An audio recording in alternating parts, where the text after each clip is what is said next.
Aegon Targaryen's conquest of the Seven Kingdoms was a war on several simultaneous fronts, only possible with the power of the Targaryen dragons. After a few smaller initial skirmishes in the Crown Lands, which were ended quickly by Visenya and her dragon Vhagar, Aegon turned to deal with Arryn the Black held up in Harrenhal, while Visenya sought to pacify the Vale. His younger sister, Rhaenys, along with their half-brother, Orys Baratheon, were sent to deal with the Storm King, Argilac Durrandon. Argilac had called his banners and was amassing his men at his side at Storm's End. Rhaenys atop her dragon Meraxes, and Orys, with the majority of the Targaryen forces, marched south towards the Stormlands. Word reached Argilac of the fiery fate of Arryn the Black and the burning of Harrenhal. Not wishing to sit and wait to be burned alive in his castle, the Storm King ordered his men north to meet Orys Baratheon in open battle. Rhaenys flew ahead of the main force, conducting reconnaissance of the area and to assess the size of the force the Stormlanders had amassed, already knowing it was likely much larger than the Targaryen host. Estimates suggest that the Stormlanders would outnumber the invaders 2-1, giving them a healthy advantage. Using the information his half-sister had gathered,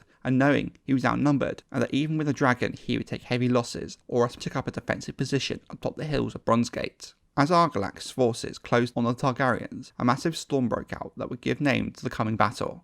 The Last Storm. Some would even take this as an omen for a Durrandon victory. The Storm King was confident he had twice the men and 4 times as many knights and heavy horses. If he could press the attack fast, before the Targaryens were ready, he could maybe mitigate the power and danger Meraxes presented. It would be fair to note that despite the tales of Arryn reaching Argilac, it's fair to assume that he did not truly understand the true power of a dragon, perhaps thinking that the tale had been exaggerated. Dragon or no dragon, he decided to press the attack. Argilac made 3 charges with his horsemen up the hills of Bronzegate with no sign of Rhaenys or Meraxes, but the horsemen were slowed by the thick mud created by the heavy downpour and the raging storm, limiting their impact. But his spearmen on foot did have better success, taking 2 of the hills. On the 3rd charge, Argilac broke through the Targaryen line, only to be faced by Rhaenys and her dragon Meraxes, who slew most of Argilac's guard in one fiery breath. In the panic and confusion that followed, the Storm King was thrown from his horse into the thick mud. As he rose, he came face to face with Orys Baratheon. Orys offered the old king a chance to yield, but instead Argilac drew his sword. Unlike Arryn the Black, he wished to die fighting. He faced Orys Baratheon in single combat, both men skilled warriors. Both took wounds, but it was Orys who would win the day, slaying the last Storm King. With him, House Durrandon, save for Argilac's only daughter, the Princess Argella. At Argilac Durrandon's death, the battle came to an end. After her father's death, Princess Argella Durrandon barred the gates of Storm's End and declared herself the new Storm Queen, but the small garrison left behind at Storm's End to protect the princess feared that Rhaenys and Meraxes would simply burn them alive in the castle, just as Aegon had done at Harrenhal. They revolted against her, and after a few days, they delivered her to Orys Baratheon's camp, chained and naked. However, she did not share the fate of her father. House Durrandon had come to an end, but that did not mean their blood, or that of the Storm Kings, would. Orys Baratheon treated the young woman kindly, removing her chains and giving her food and wine. He would marry Argella and was made Lord Paramount of the Stormlands by Aegon. He took the stag sigil and words of House Durrandon as his own, forming the new House Baratheon in its place. What I find interesting about The Last Storm is it really is the first time we truly get to see a dragon used in open combat. Yes, there have been some small battles during the initial landing, but not on this scale. It really shows the power of a dragon has to turn the tide. More so when you consider that Rhaenys and Meraxes did very little actual fighting. We also get to see the founding of House Baratheon, who will play a big role throughout history and in the main book series. Most of all, I think the use of a single dragon in combat, in combination with Harrenhal, makes a great prelude to what's about to happen. Maybe the most famous battle of Aegon's conquest, the Field of Fire.